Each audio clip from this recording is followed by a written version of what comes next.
El epitelio respiratorio, ¿verdad? Es muy bonito. Su nombre es un poquito complicado porque es un epitelio pseudoestratificado, cilíndrico, ciliado, con células caliciformes. Ese es el nombre del epitelio respiratorio.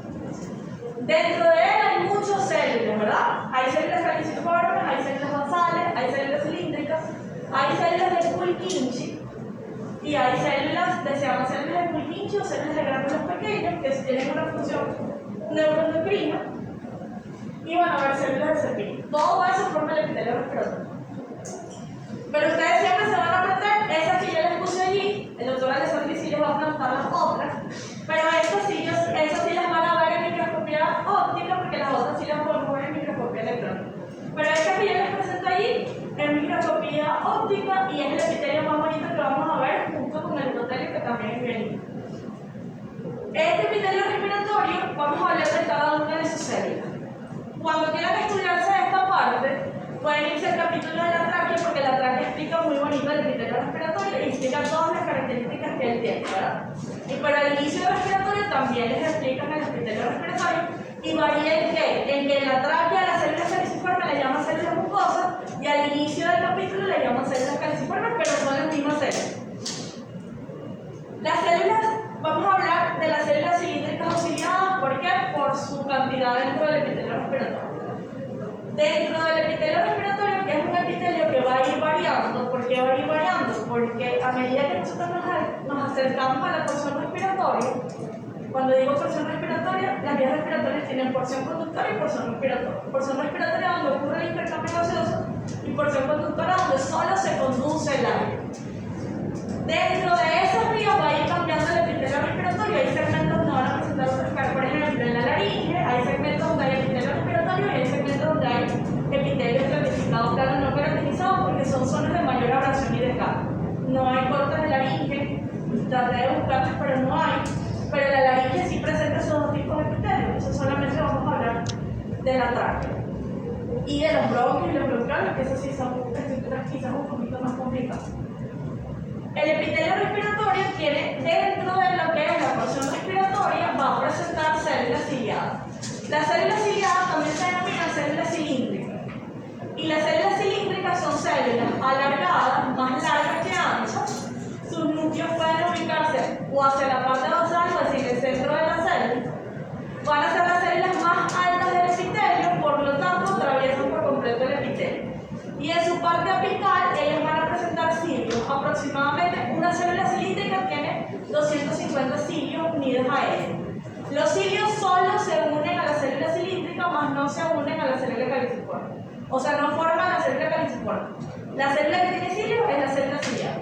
Estos cilios, fíjense que en la parte más apical de la célula cilíndrica va desde aquí hasta aquí. Esta es la parte basal de la célula cilíndrica y esta es la parte apical. En la parte apical, fíjense que hay como una línea entre la célula cilíndrica y el cilio, ¿verdad? Esas líneas se forman, ¿por qué? Porque en la parte basal del cilio, que es las rayitas que tienen aquí arriba, en la parte basal hay muchos cuerpos basales. Entonces, cada cuerpo basal, uno al ladito del otro, es como así. Si tenemos en los cilios, ¿verdad? Que son esos pelitos, en la parte más basal de ellos tienen cuerpos basales. Y esos cuerpos basales, uno al ladito del otro, van a formar una línea continua en la base del cilio, que va a parecer más o menos una membrana basal, pero no es eso. La membrana basal está abajo del epitelio, pero sí forman una línea continua bien notable en ella. Los cilios solo están en las células cilíndricas, ya les dije que no les caliciformes. Estos cilios sí son móviles. Los cilios que tienen el epitelio olfatorio no van a ser móviles. En el epitelio olfatorio, los cilios que se presentan allá van a ser ¿qué? Van a ser estructuras receptoras de las partículas odoríferas. Aquí no. Aquí los cilios tienen movilidad para generar algo que se llama movimiento mucociliar. ¿Por qué? Porque a las vías respiratorias pueden ingresar partículas extrañas o antígenas que llegan aquí y que van a ser englobadas por una estructura que secreta en esta célula, y gracias a que los cilios se mueven es como que podamos barrer a ese epitelio y deshacernos de las partículas extrañas. Entonces esas características van a tener las células cilíndricas, ¿verdad? Son fáciles, entonces células alargadas, núcleos basales o centrales, son más largas que anchas, atraviesan todo el epitelio y son ellas las que presentan los cilios. Ni siquiera puede anotar por allí. Es el tipo celular más abundante dentro del epitelio traqueal. Al ladito de las células cilíndricas puede haber células caliciformes. Fíjense que está una cilíndrica y aquí hay dos caliciformes. Sin embargo, no es un patrón continuo porque no puedo decir caliciforme, cilíndrica, caliciforme, porque aquí tienen tres cilíndricas y una caliciforme. Entonces, pero sí pueden haber al ladito de ellas. Las células caliciformes también se denominan células mucosas del epitelio. Son células que tienen o se describen, ¿por qué? Porque tienen una forma de cáliz, es decir, van a tener una superficie más estrecha y una base más ancha.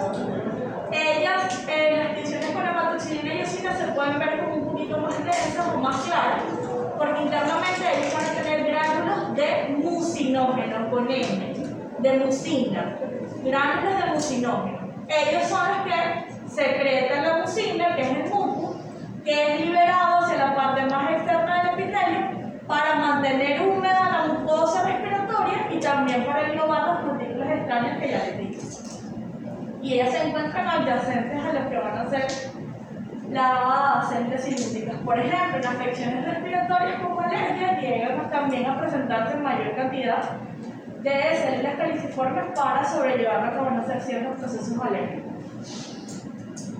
Además de las células caliciformes, que se van a tener más claras dentro del epitelio, o más densas por la cantidad de mucus que van a tener internamente, en la parte más basal, que es lo de abajito, descansando sobre la lámina membrana basal, van a haber unas células quizás un poquito más cúbicas, ahí como acostaditas, por encima de la lámina basal, que van a ser ¿quién? Las células basales.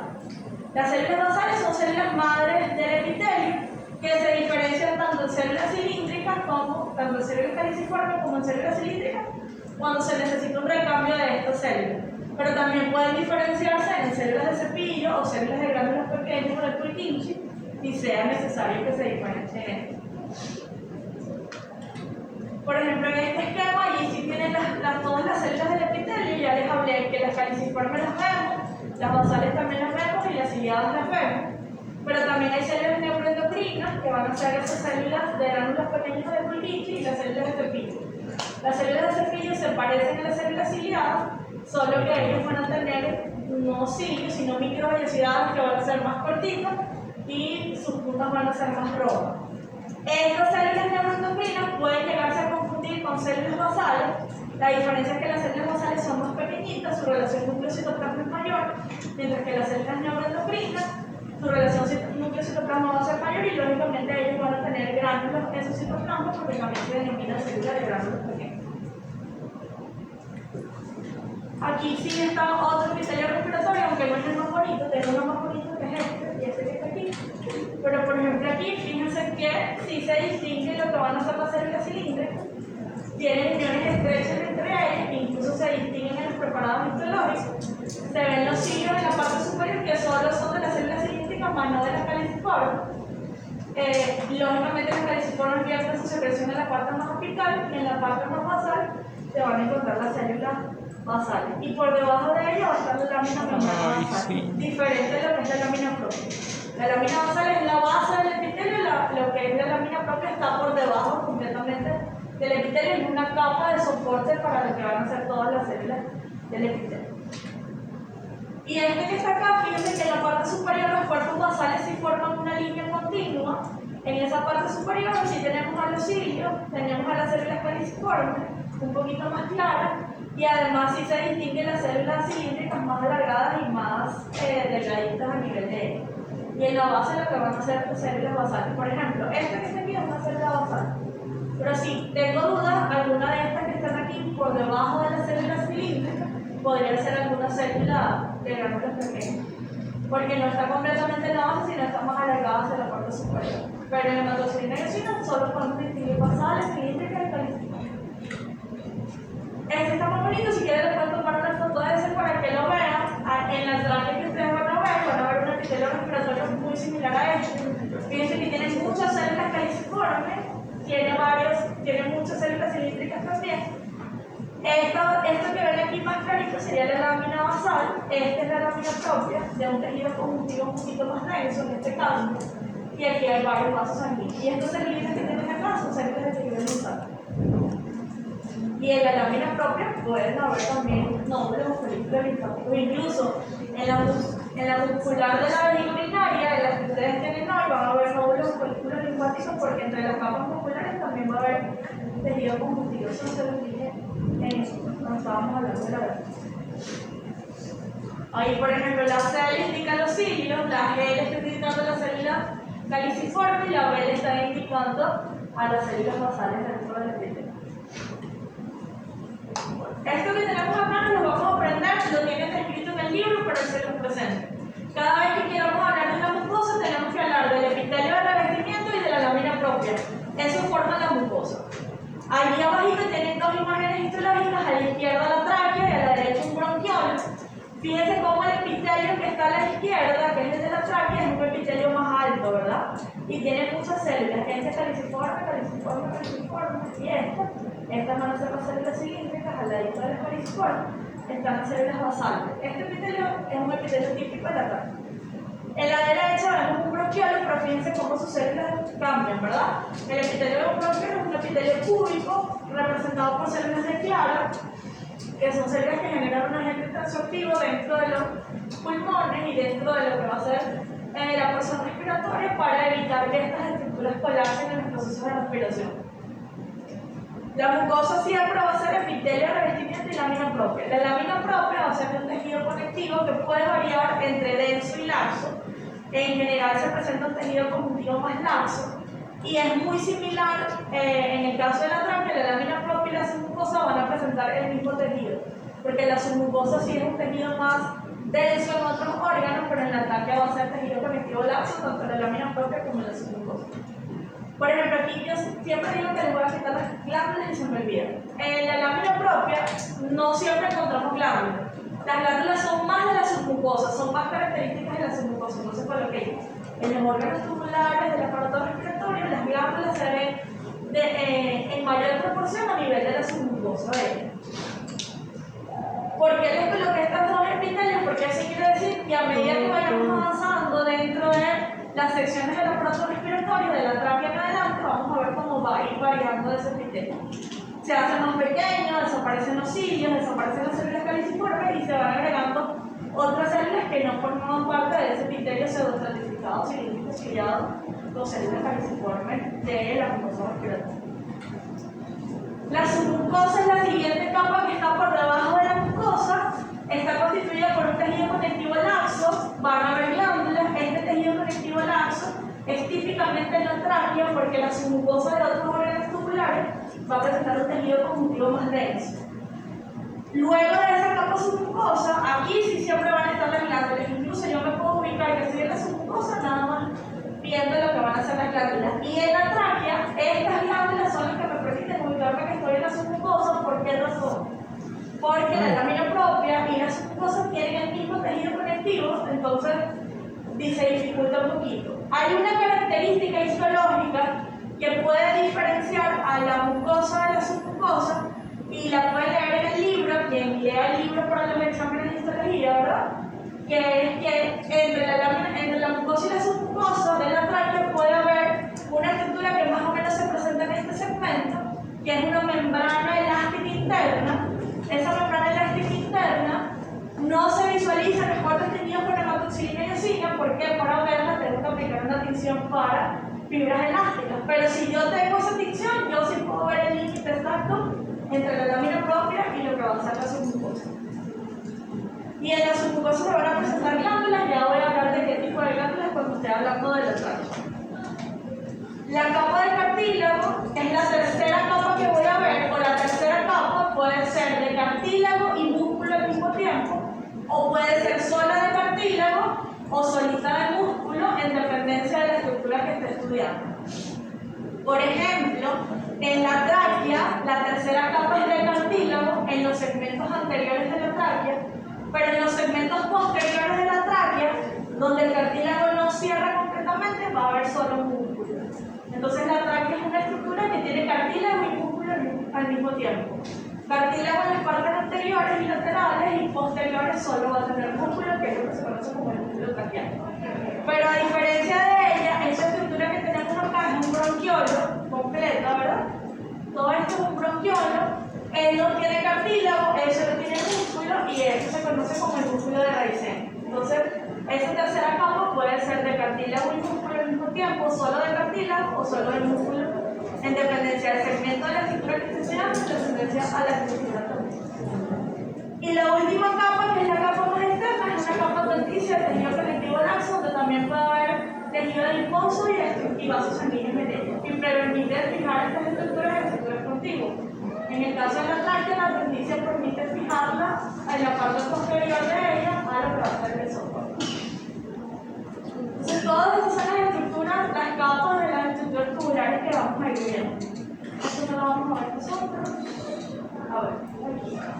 La tráquea es una estructura tubular formada por anillos cartilaginosos en forma de C. Si nosotros vemos el corte histológico de la tráquea, que lo tienen en el microscopio, ¿verdad? Ella va a tener esta formita. En el microscopio, si usted lo ve, va a ver esa formita que está allí, ¿verdad?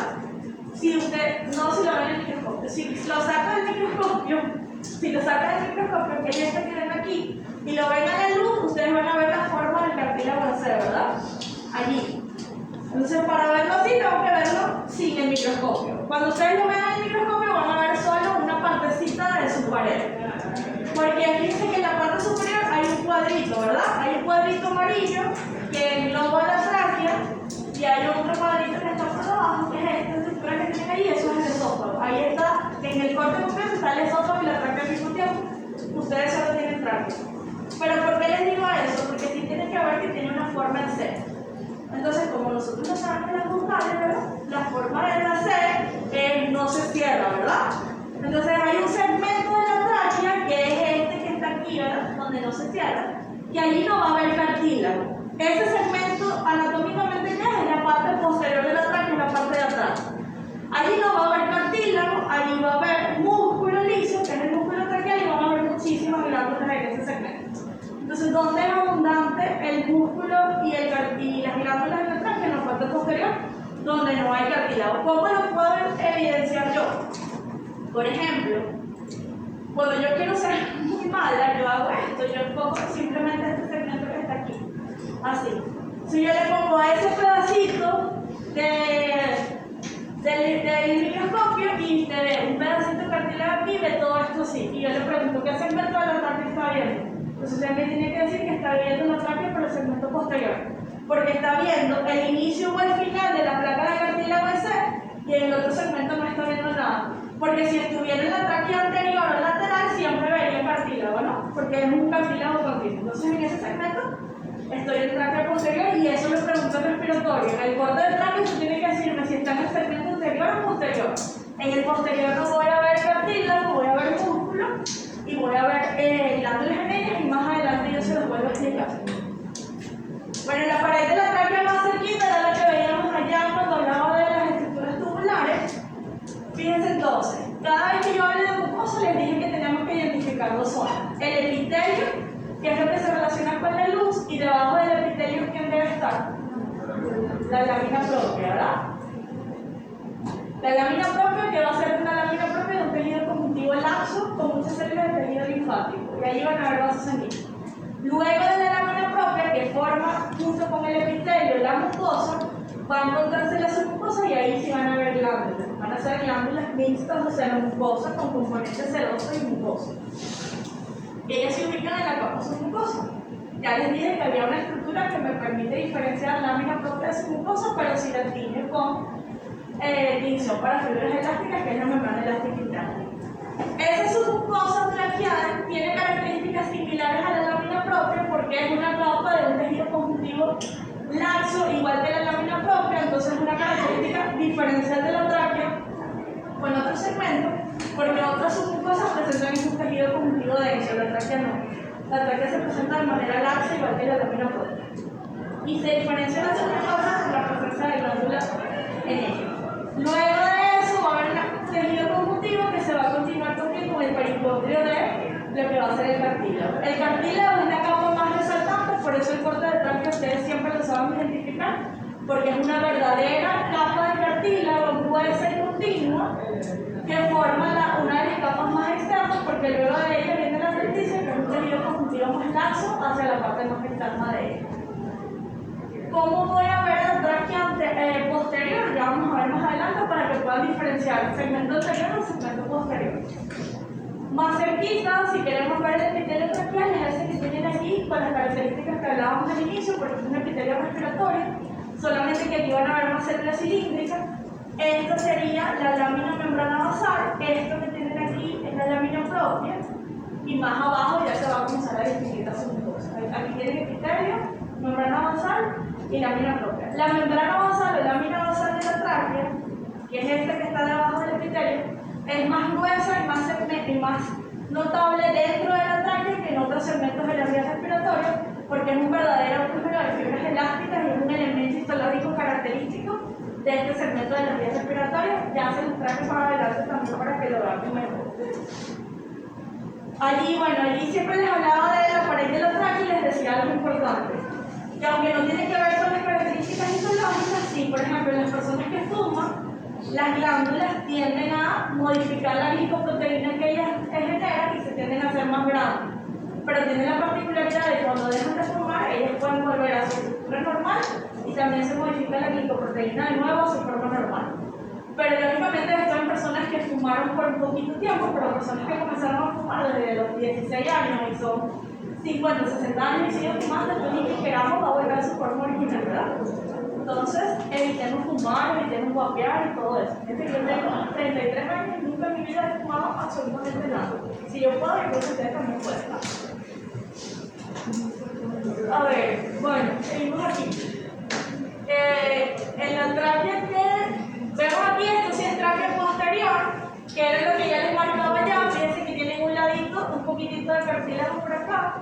Y en este segmento no estamos viendo cartílago. ¿Por qué? Porque en este segmento está el epitelio, está la lámina propia, está la submucosa, y en la parte donde debería haber cartílago, fíjense que hay muchas glándulas, ¿no? Tanto serosas como mucosas, hay unas más oscuras, unas más claras, y también hay músculo que es el músculo liso o el músculo traqueal. Y también pueden haber vasos sanguíneos en ese segmento. Pero en la parte posterior no hay cartílago, sino que va a haber mayor cantidad de glándulas. Aquí tienen una imagen completita de la pared de la tráquea. Traten de tomarle hoy en el microscopio una fotito que ustedes vean el epitelio, la submucosa y por lo menos el cartílago. La denticia sí es más difícil de verla, pero no es una estructura diferencial del corpo, porque por la mayoría de las denticias van a ser igual. Dígame. Doctora, en un shock anafiláctico, ¿qué es lo que qué parte de la tráquea se o sea, qué parte de muscular o qué células son las que más afectan en un shock anafiláctico? Dentro del shock anafiláctico, las células que se pueden afectar son las células que forman el epitelio, como las células caliciformes y las células que van a estar en la lámina propia, que forman parte del sistema inmunológico, porque la lámina propia va a estar formando parte del tejido linfático asociado a lo que van a ser mucosas. Entonces esas células tienden a reaccionar de manera importante en el proceso del shock séptico y entonces en ese momento tienden a afectarse de manera notable en ello. Y dentro de lo que van a ser carcinomas a nivel de la vía respiratoria, fijos a la tráquea, tiende a infiltrarse tejido epitelial hasta lo que va a ser la capa submucosa y lógicamente ya ese es un carcinoma de células epiteliales bastante marcado a nivel de ello. Pero el shock anafiláctico, lo que tiene que ver con el tejido linfático de la lámina propia se afecta de manera considerable. Incluso se infiltra muchísimo más la lámina propia y no vamos a ver algunas células del tejido linfático, sino una infiltración completa de células del tejido linfático. A ver, seguimos. Ya vamos a terminar. A ver, bueno, aquí, fíjense que siempre les pregunto lo siguiente: si yo marco desde este segmento hasta aquí, ¿qué parte de la tráquea sería? Mucosa. La mucosa, porque esto sería aquí en el epitelio, ¿verdad? Esto que sería aquí, ¿quién sería? La lámina propia. Y este que está aquí, ¿quién sería? La lámina basal. Por ejemplo, cuando estamos virtuales, yo siempre les marcaba con una flechita que era este, me dijeron que era esto, qué células eran estas, qué estructuras eran estas. Ustedes, gracias a Dios y a la Virgencita, no están virtuales, ¿verdad? Y es más fácil porque yo simplemente les puedo preguntar que corte el tacho. Pero así es el epitelio también. Desde aquí hasta aquí, ¿dónde estaría? ¿Verdad? Si esta es la mucosa, desde aquí hasta aquí, ¿dónde estaría? Mucosa, ¿verdad? Esto que está aquí, porque es mucosa. ¿Por qué? Porque tengo las glándulas. Y por ejemplo, si yo